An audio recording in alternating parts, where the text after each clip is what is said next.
What's up? I'm the VS Chick, and yeah, welcome back to the channel. If you're here, it's probably because you've either got a Vulcan, you've got a Rebel, or you can't decide between which you want to buy. So in today's video, I'm going to give you some reasons why I went with the Vulcan over the Rebel. Yeah, obviously I'm a little bit biased, so I think perhaps in the next video, I might get my housemate. She can talk about the reasons why she chose the Rebel over the Vulcan. So yeah, let's get started.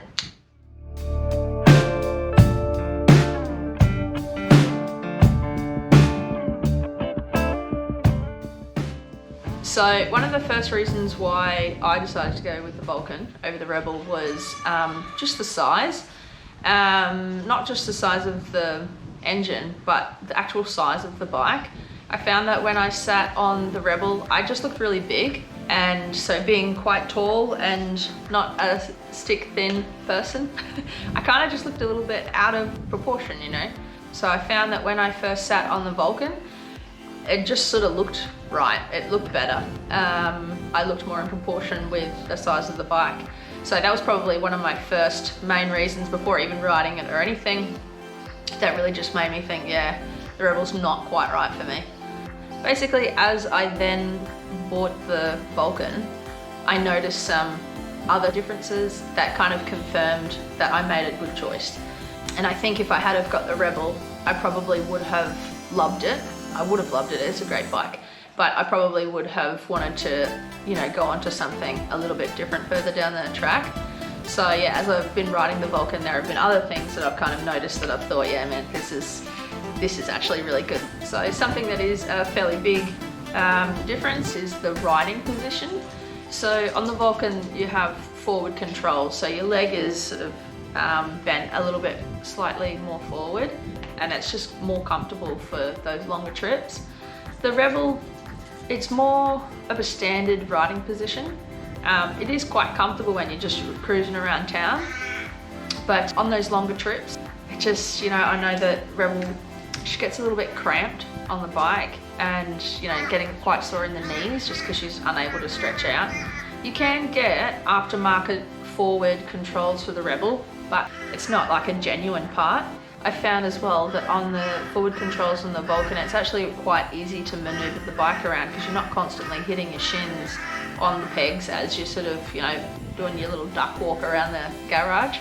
Whereas with the Rebel, they're sort of right in the middle, and so I hit my shins on it all the time. Now, it's something that Rebel doesn't notice because it's her bike. You know, she's just used to it. But yeah, it's something that, man, it really annoys me. Another thing that's a noticeable difference is the size of the seat. The seat on the Vulcan is quite a bit bigger. Yeah, so if you've got a big bum, you know, you're probably gonna feel a little bit, you know, squished. Both seats are fairly uncomfortable when you first purchase them. We've both had like a seat upgrade. But yeah, the actual physical size of the seat is significantly bigger on the Vulcan. Still talking about the bigger aspect of it, this baby is a 650 and the Rebel is a 500. So, you know, on the highway, the Rebel does keep up, it's fine. Obviously the engine's probably pushing it a little bit harder, it's working a little bit harder to maintain those high speeds. But again, the Rebel, it's fine. The highway riding is actually quite good. I have unrestricted the Vulcan as well, so that has given it a little bit of more unleashed power. So I'm just super pumped with the amount of, you know, grunt that the Vulcan's got. It's a good bike.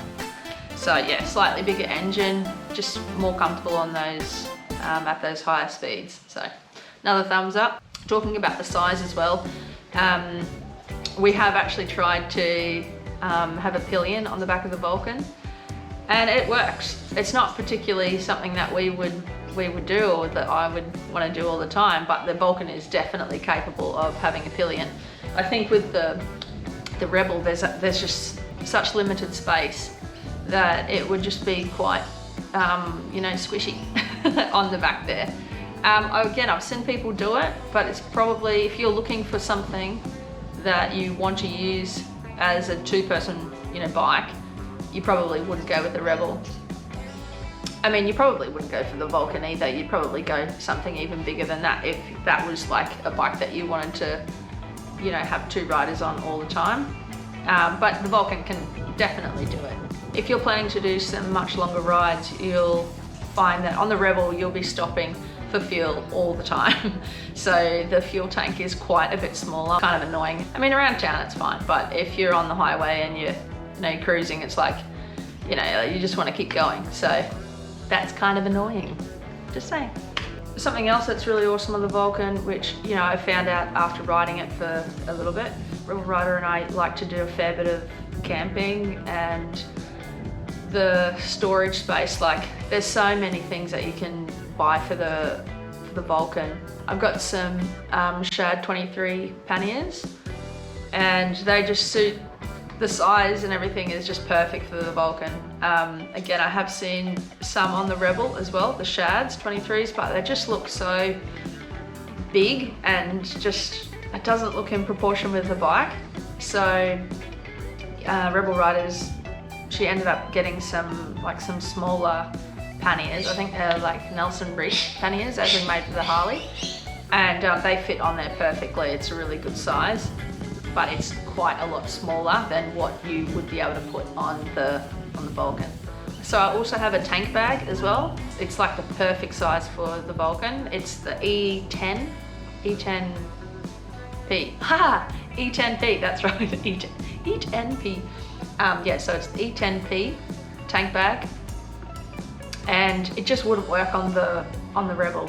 It would completely obstruct the view of the dash, so you would not be able to see how fast you're going.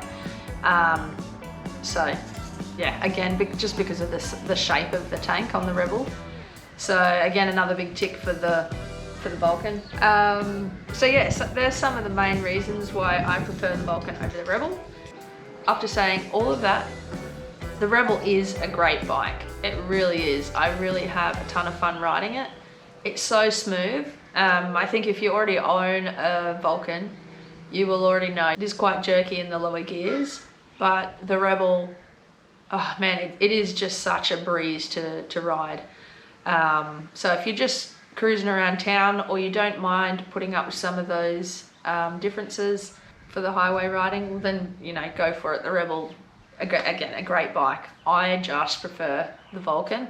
I have to be truthful in saying that if the 2 bikes are out at the same time, you know, so many people comment on the Rebel. They always say, oh, what kind of bike is that? Which kind of pisses me off a bit. Anyway, so there are some of the main reasons why I prefer the Vulcan. If you're looking to purchase between the 2, I would probably take those things into consideration. Think about, you know, what you're actually going to be using the bike primarily for, and make the decisions based around that. I would also recommend taking both of them for a ride. Obviously, I'm biased towards the Vulcan because that's what I ended up getting. I mean, Rebel, she had her choices for buying the Rebel. Yeah, just make sure that you do your research, as you obviously are if you're watching this video. And yeah, in the end, it's 2 wheels, honestly, it's 2 wheels. I don't care what anybody rides. They're on a bike, like, living the dream, I reckon. Hopefully you found this informative. I am very glad and very happy that I went with the Vulcan. Yeah, so that is it. If you like the video, make sure you give it a like, subscribe. I will catch you on the next one. Peace out.